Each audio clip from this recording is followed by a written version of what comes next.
आज अनिल पंगोत्रा भूतपूर्व उप मुख्यमंत्री का पूर्व राजनीति सचिव एवं ओएसडी कांग्रेस में आम कार्यकर्ता की सुनवाई न होने की वजह से माननीय डॉ सुशील गुप्ता एएपी प्रदेश अध्यक्ष हरियाणा के हाथों आदमी पार्टी ज्वाइन की। इस मौके पर अनिल पंगोत्रा, कनु चावला, रणबीर सिंह, धाम सिंह राणा, राजन गोयल, चंद्रकांता समेत कांग्रेस सभी ने आम आदमी पार्टी का दामन थामा। आइए सुनते हैं इस मौके पर एएपी प्रदेश अध्यक्ष डॉ सुशील गुप्ता एवं अनिल पंगोत्रा ने क्या कहा। मैंने कांग्रेस ज्वाइन नहीं करी, मैंने अपनी नैतिकता था क्योंकि पिछली बार वो हार गए थे। एक बार उनको विधानसभा को जाना था क्योंकि बचपन से लेके अगर मैं स्वर्गीय चौधरी भजला जी के पास छूट चुका चौधरी चंद्रमोहन जी की ये बैठे माता जसवा देवी जी के कुलदीप मिश्रा जी के चौधरी चंद्रमोहन जी। इस बार उनकी हालत नाजुक थी। मैं इसलिए एक इंसानियत के नाते क्योंकि बच्चे से मैं इसमें एक बात जोड़ना चाहता हूँ कि माननीय सुशील गुप्ता जी की कुछ नीतियाँ हैं, कुछ विचार हैं जो एक एक कार्यकर्ता का फोन उठाते हैं, कॉल बैक करते हैं, उनकी नीतियों से प्रभावित होकर मैंने आम आदमी पार्टी में ऐड करना चाहता था। जितनी केजरीवाल की अच्छी नीतियाँ हैं उससे भी नेक दिल नेक विचार हमारे डॉक्टर सुशील गुप्ता जी है। आज मैंने मुझे मोनू मोर्चा से लेकर एक कार्यकर्ता को जानता हूँ।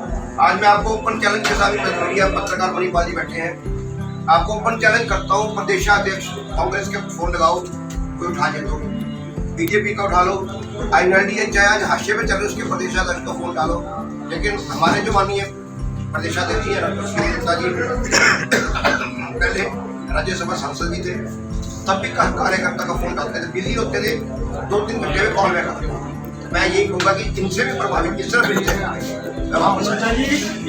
चुनाव अनिल पंगोत्रा जी और बाकी सभी साथी जो यहाँ पर बैठकर साथ में हैं, मुख्य तौर पर जो मेरे व्यक्तिगत बुलाए उनके साथ जो सैकड़ों व्यक्ति हो इससे जुड़े हुए सब साथियों के साथ इन्होंने आज अरविंद केजरीवाल जी की विचारधाराओं को अपनाते हुए आम आदमी पार्टी को ज्वाइन किया। मैं इसका स्वागत करता हूँ, अभिनंदन करता हूँ और विश्वास दिलाता हूँ कि इनको उचित सम्मान पार्टी के अंदर मिलेगा और हम सब मिलकर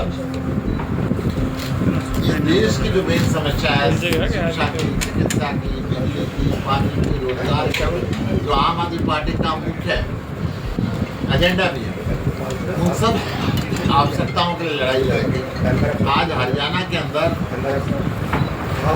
हरियाणा सरकार की नाकामी के कारण सारा हरियाणा जाति के आधार पे, धर्म के आधार पे बढ़ता जा रहा है। ये बीमारी पहले आम जनता तक फैलाई और अब बीजेपी ने अधिकारियों के बीच के अंदर भी इन बातों को लिया है। ये बहुत ही दुखदायी विषय है। मैं मुख्यमंत्री करें, हरियाणा में भाईचारा कायम करें, हरियाणा के अंदर सामाजिक सामंजस्य को उचित बनाएं। हरियाणा आज कई गिरोहों का मुख्य अड्डा बन चुका है। हरियाणा में हर रोज हत्या, फिरौती, डकैती जैसी समस्याएं, महिलाओं के साथ अभद्र व्यवहार और बलात्कार तक की समस्याएं सामने आती हैं। हरियाणा के लोग सुरक्षित नहीं समझ रहे। छोटी छोटी मंडियों के अंदर आज फिरौती की मांग की जा रही है। मैं जींद जिले का रहने वाला हूँ।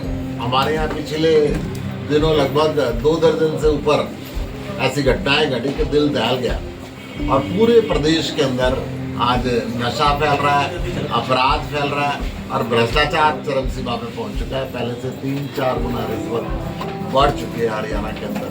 तो हरियाणा को संभालने की जरूरत है। हरियाणा के अंदर सामाजिक सामंजस्य स्थापित करने की जरूरत है। हरियाणा के पहले हमने स्कूलों की हालत दिखाई थी मुख्यमंत्री जी को, एक पखवाड़े तक लगातार हमने हरियाणा के स्कूलों की भयानक स्थिति मुख्यमंत्री जी को ट्वीट करके उनको भेजी, उनकी वीडियो बना के भेजी। अब इसी महीने की 25 तारीख से हम हरियाणा के हॉस्पिटलों की दशा दिखाएंगे, किस प्रकार से कहीं पे डॉक्टर नहीं है, कहीं पे दवाइयाँ नहीं है, कहीं पे बेड की उपलब्धता नहीं है, कहीं पे भवन जर्जर है, सफाई की व्यवस्था बहुत खराब है, ऑपरेशन थिएटर के अंदर नहीं है, अल्ट्रासाउंड मशीन नहीं है, MRI नहीं है, एक्सरे मशीनें नहीं है, अनेकों तरह की जो समस्याओं से हरियाणा के लोग जूझ रहे हैं, दूसरी सीरीज में 25 अक्टूबर से दिवाली के ठीक बाद हम इसको कैथल से शुरुआत करेंगे और वहाँ के हॉस्पिटलों की हालत लेंगे, पूरे प्रदेश के हॉस्पिटलों को प्रतिदिन मुख्यमंत्री जी के पास भेजेंगे। जी, लगातार कुनबा बढ़ रहा है आम आदमी पार्टी का, फिर चाहे यहाँ पर ज़मीनी स्तर पर कार्यकर्ताओं को जोड़ने की और समय समय पर एकजुट करने की प्रयास जो है, चाहे वो ओम प्रकाश गुर्जर जी हैं, चाहे राठी साहब हैं या राजीव जी हैं, कर रहे हैं। आपको लगता है परिवार बढ़े, इससे और मजबूती बढ़ेगी और जो भाजपा की जो नीतियाँ हैं, जो जन विरोधी नीतियाँ हैं, उनके खिलाफ जो आपका मुहिम चल रही है पूरे देश में, उसको पहुँचाने में ये परिवार जो बढ़ रही है ज़्यादा कारगर साबित होगा? देखिए, निसंदेह जब मनुष्य दुखी होता है तो वो अल्टरनेटिव, आज विपक्ष की आवाज़ उठाने में, जनता की आवाज़ उठाने में कांग्रेस पूरी तरीके से फेल है। कांग्रेस के विधायक जितने भी हैं वो बीजेपी से साठगांठ में। आम आदमी पार्टी पूरी तरीके से सजग होके लोगों की आवाज़ को उठा रही है और इस आवाज़ में जो लोगों को दम दिखता है, लोग समझ सकते हैं कि अब अगर बेसिक सुविधाएं चाहिए तो आम आदमी पार्टी को लाना पड़ेगा। प्रदेश में जो माहौल अभी बना है कुछ दिनों में, और सरकार जिस कटघरे में आ गई, आपको लगता है कि 2 अफसर हैं खुदकुशी कर रहे हैं, भ्रष्टाचार के आरोप प्रत्यारोप हैं, कोई कहते हैं मुझे जाति को लेकर परेशान किया जाता है, इसलिए उन्होंने एक अफसर ने, हर इतने बड़े अधिकारी ने, पूरे देश में इस तरह का मामला होगा, तो सरकार क्या फेल हो रही है जो अपने अफसरों की मानसिक स्थिति को भी नहीं पता कर पा रही, जो भ्रष्टाचार या जाति को लेकर परेशान है उसको नहीं देख पा रही है? ये सरकार का पूरी तरीके से फेलियर है। अगर सरकार प्रॉम्प्ट एक्शन लेती तो आज ये हालत नहीं होती। जब एक वरिष्ठ आईपीएस अधिकारी ने सुसाइड किया और उसकी धर्मपत्नी वरिष्ठ आईएएस अधिकारी ने शिकायत की, जो एक्शन 1 सप्ताह के बाद हुआ वो एक्शन अगर उसी दिन हो जाता तो शायद ये हालत नहीं आती। आज न्याय दोनों पक्षों को मिलना चाहिए, न्याय की जरूरत है। इस माहौल को खराब करने के अंदर सैन्य सरकार पूरी तरीके से फेल है। मुझे ऐसा लगता है कि सैनी साहब के पास निर्णय करने की पावर नहीं है। जो उन्होंने पिछले कुछ दिन पहले उनकी एक वीडियो भी वायरल हुई कि उन्होंने कहा कि मैं एक चपरासी तक को टर्मिनेट नहीं कर सकता, सस्पेंड नहीं कर सकता, तो उन्होंने खुद अपनी हालत को बताई। ऐसे केवल एक ऐसा मुख्यमंत्री जो ये कहे कि मैं चपरासी तक पे एक्शन नहीं ले सकता, तो वो मुख्यमंत्री हरियाणा के लोग पसंद नहीं करते। और अगर वो एक्टिव मुख्यमंत्री होते तो आज ये नौबत नहीं आती। आज ये जो जाति का जहर हरियाणा के लोगों के दिलों के बीच में घोला जा रहा है अपनी नाकामी को छुपाने के लिए, उसकी जरूरत नहीं पड़ती। प्रधानमंत्री नरेंद्र मोदी ने 17 अक्टूबर को सैनी सरकार के इस टर्म के 1 साल पूरा होने पर आना था। बड़ी रैली होनी थी सोनीपत में, राय में, और राष्ट्रपति द्रौपदी मुर्मू जी ने भी आना था अंबाला में। तो आपको एक विफलता के तौर पर एक स्टैंप लगेगी सरकार पे राष्ट्रपति जी प्रधानमंत्री जी का दौरा रद्द होना? 100% एक प्रधानमंत्री अपने प्रांत के अंदर बीजेपी सरकार की बड़ाई करने के लिए एक रैली रखते हैं कि हमने 3 साल पूरे कर लिए और हमने शानदार ये काम किया, परंतु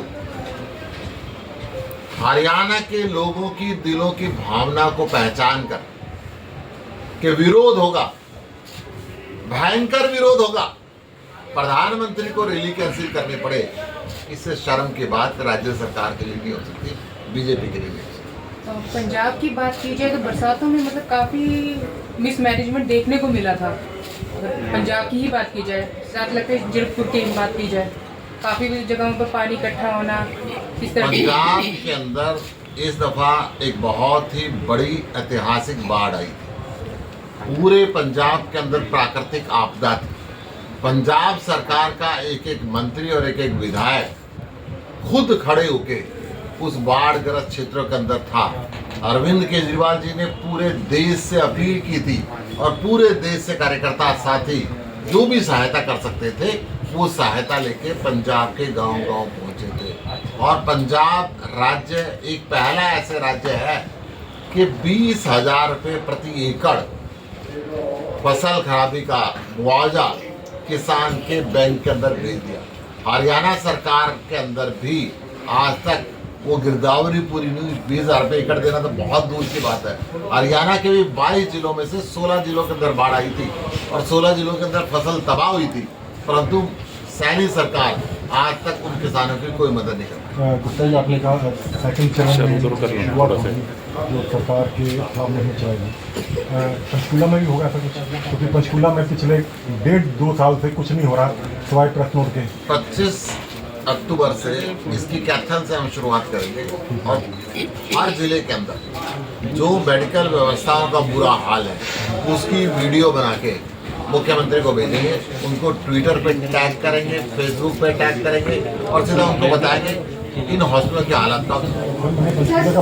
पंचकूला के अंदर जरूर होगा, क्योंकि ये सिर्फ प्रेस नोट पार्टी होगी। पक्का होगा, जरूर होगा, 100% सर, होगा। ये आपने कहा कि पंजाब में कार्यकर्ता शामिल है कि आज भी पंजाब के कई गांव की हालत जो है वो जो बाहर से निकल नहीं पाए हैं और वहाँ पर सरकार की कोई मदद नहीं पहुँची, वहाँ के लिए क्या कहना देखिए, है? पंजाब का एक भी गांव ऐसा नहीं है जहाँ पे मुख्यमंत्री सरदार भगवंत सिंह मान जी के सीधे न रही, जहाँ पे सुरक्षा के लिए उन्होंने कार्य न किया। खुद मुख्यमंत्री अपना पजामा ऊपर करके बाढ़ के पानी के अंदर घूम रहे थे, अपनी आंखों से देखा है।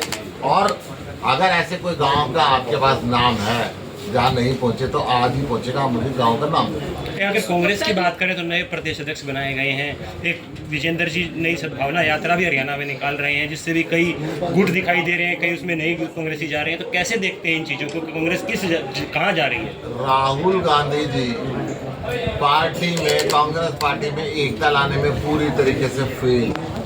आज हर जगह ये देखा जाता है कि कांग्रेस टुकड़ों में बटी हुई है। कांग्रेस के कार्यकर्ता नहीं है, नेताओं के कार्यकर्ता है। कोई इस नेता से जुड़ा है, कोई इस नेता से जुड़ा है, कोई उस नेता से जुड़ा है, कोई उस नेता से जुड़ा है। कांग्रेस के नेता अलग अलग दिशाओं के अंदर भाग रहे हैं, पूर्व, पश्चिम, उत्तर, दक्षिण, और अपने अपने कार्यकर्ताओं को साथ में। सुशील जी, बहुत महत्वपूर्ण सवाल है। आज की प्रेस कॉन्फ्रेंस की अगर बात करें तो यहाँ पर कुछ मुख्य चेहरे ऐसे मौजूद हैं जो हरियाणा विधानसभा चुनाव में उतारे गए थे विधानसभाओं से। तो क्या आज की जो ये ज्वाइनिंग है, क्योंकि जो मौजूदा विधायक है चंद्रमोहन उनके बहुत करीबी देखे जाते हैं दीपक मल्होत्रा जी, तो क्या इसको जो आने वाले यहाँ पर मेयर के चुनाव है उससे रिलेटेड माना जाए? ये मुद्दा जो बेसिकली क्या है? चुनाव से तो संबंध नहीं है, परंतु राजनीतिक पार्टी में कोई भी ज्वाइनिंग होती है तो चुनाव का संबंध रहता भी है। क्योंकि पिछले चुनाव में गेम चेंजर जो है रहे थे, इस बात से इनकार नहीं किया जा सकता, परंतु ये बेशक उनके चेले रहे। अभी थोड़े दिन पहले पंचकुला के अंदर ही फंक्शन हुआ था और वहाँ पे एक कॉमन व्यक्ति ने खड़ा होकर पूछा था कि विधायक 1 साल के बाद दिखे। इस बात को मैं आपको याद करा रहा हूँ। तो हरियाणा के अंदर बीजेपी के लोग हों, कांग्रेस के लोग हों, चुनाव जीतते हैं और सो जाते हैं, पैसे कमाने के धंधे में लग जाते हैं। 3-4 गुना भ्रष्टाचार यहाँ पे बढ़ चुका है। क्या गठबंधन भी देखा जा सकता है कांग्रेस और आम आदमी पार्टी का? आम आदमी पार्टी अकेले लड़ेगी, अपनी ताकत पे लड़ेगी, सभी सीटों पे लड़ेगी। ठीक है, थैंक यू सर। धन्यवाद।